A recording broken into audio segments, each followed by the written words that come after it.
Hello, welcome to Rob and Maria Trading. I'm Rob, a former attorney, internet CEO, and professional gambler. All three, huh? All three. I'm just a former banker. And we've been trading stocks since 1985, and we've been trading options together every single day since the year 2020. Today we're going to go over how we use AI in our business and all of our funds, and so let's just get right to it. As I mentioned, we do use AI in all of our funds every single day, and we'll show you here how we do that. There we go. We became AI curious many years ago, and early on we decided to see if we could use AI to improve our processes. We didn't start with anything complicated. In fact, we didn't know anything about code or robots or anything. We just started with talking. Before AI, I was buried in screenshots, spreadsheets, and post-it notes. I needed a faster way to find facts, spot risk, and stay disciplined. So I opened ChatGPT and basically just talked to her. Yeah, I just talked to her. I literally pressed a little microphone on the button and said, look, tell me the facts about NVIDIA stock. Or if I used to hear a symbol on the TV and I needed to know about that stock right away, I would just plug it in because that was the only way I could get that information rather than go to website to website to website, which takes too long. And by the time we get that information, the stock already moved.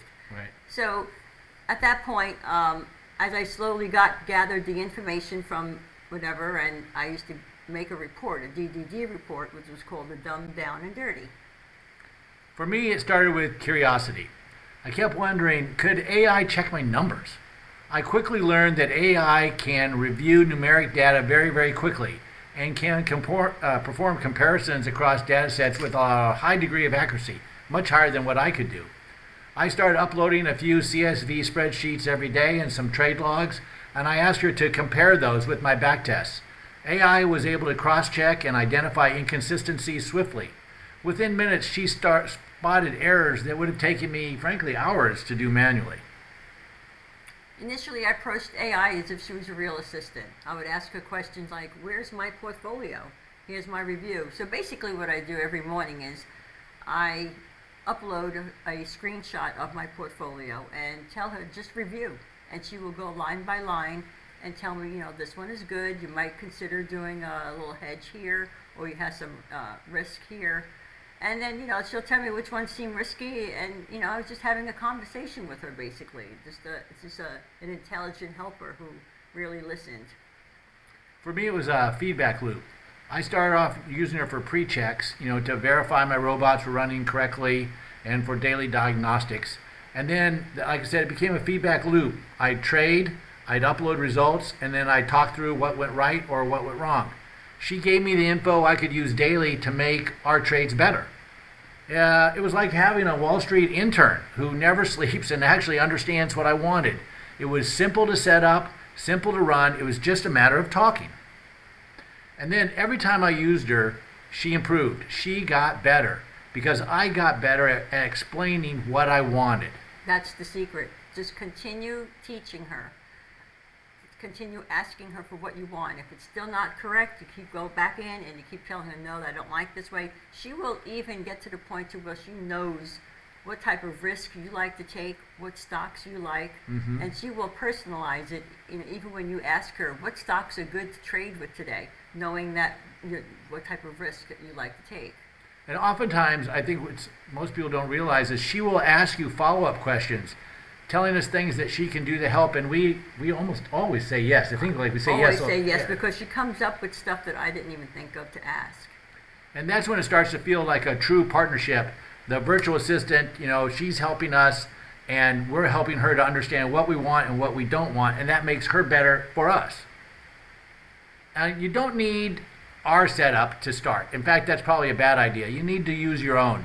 You just need curiosity. Tell her what you want. Use a microphone. You just talk to her, and you can start trading with AI because you're just asking for information, and that's what she can do. She can get it for you. Just keep it short. Give it the facts. Just ask her what kind of earnings. What are the analysts saying about it? What's the dark pool? You always want to know what's going on in that dark pool. Yeah. So there's certain topics that you want to know, and then from there you grow. You just keep adding to it. And you have to save it. Every time you go to ChatGPT, save it. and she will, tell her, you name it, what you want to name the report, and then she will refer back to it, and you can keep changing it as you progress. And sometimes she'll forget how to do it, and what we always do is ask for a Word file and say, give us a downloadable link of all the instructions we've got so far. We save that, so if she forgets, we can just put it in there, and it just depends on what level of ChatGPT, how much memory she has, and that kind of thing. We pay for like the $20 a month, which I think is more than enough. I mean, really. But also mention one other thing is that she does make mistakes. So you do have to know about trading. It's not just you can get on there and start trading just by listening to every word that she says. She's just a backup. She's just somebody looking over your shoulder. So you have to make sure if you upload a screenshot, make sure she's got the columns correct, that she's reading the right columns, she's got the right numbers. A lot of times she'll take an 8 and think it's a 5. So yeah, you have to double check her, but it's still a lot more information than I would have gotten on my own. And we find that when you're uploading screenshots of your portfolio, like we trade a lot of our funds trade in Tasty, a lot of them trade in Schwab, and they're different, right? And they calculate things differently, and you have to explain, this is a Schwab screenshot, this is a Tasty screenshot, and that thing.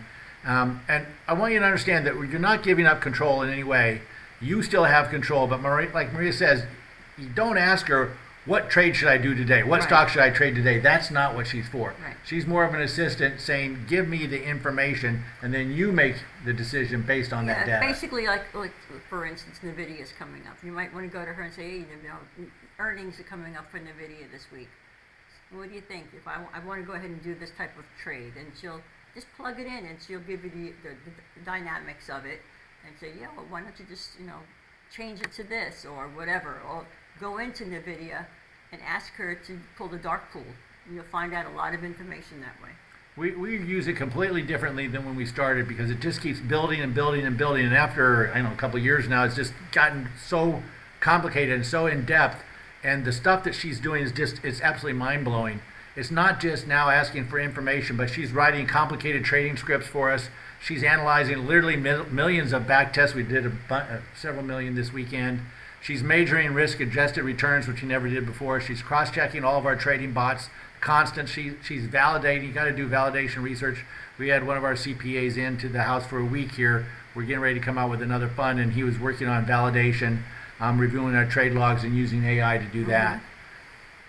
So she takes a lot of things and just cuts the time in half, basically. And really, it all started with one simple question: just AI. How can you help me trade smarter? How can you help me trade smarter? That was the key. Just ask that question. Open-ended questions work great. And when she says I can do this, that, or the other thing, you say, what else can you do for me? We almost always say yes, like I said. Don't overthink it. Just keep it simple. Just like I said, just talk to her as if she's your assistant. Build your own version of the Triple D report, really. Yeah. Ask AI for all the info you'd like to see, what reports you'd like to see. Like I said, dark pool, analyst comments, PE ratios, when the earnings coming up. You know what? You can even download the graph for that stock that day, and she'll analyze where she thinks it's going to level off or if it's going to continue going higher. It's 50-50. You don't know if she's really, but it's a little added information that you wouldn't have had. The key thing is just keep it simple, always one step at a time. We don't like to do multiple step transactions. Yes, we learned that. Yeah, we learned that the hard way. It's better. You can't go in and say, do this and then do this and then do this. She'll just shut down and say, She'll just analyze, and you see a little circle going around forever. It's like if you wanted her to run a marathon, you would say, get to the starting line. Then next, when the gun goes off, take step 1. Then when you're done with step 1, then you say, now take step 2, take step 3. Don't say run the first 26 miles. That won't work. But you can build step by step by step by step, like you're teaching a child. We've all got children or grandchildren. It's the same thing. You're just teaching them. But once they get it, it's so wonderful. It really is wonderful. At any rate, we hope you have a great trading day. We hope you use AI. If you like, we don't ask for any payment on our website. If you wouldn't mind, on the comments below, if you would tell us the types of videos that you like, we sure appreciate it, and we will try and respond to you and give you those videos in short order. Yep. Thanks a lot, and we hope you have a great trading day. Bye-bye.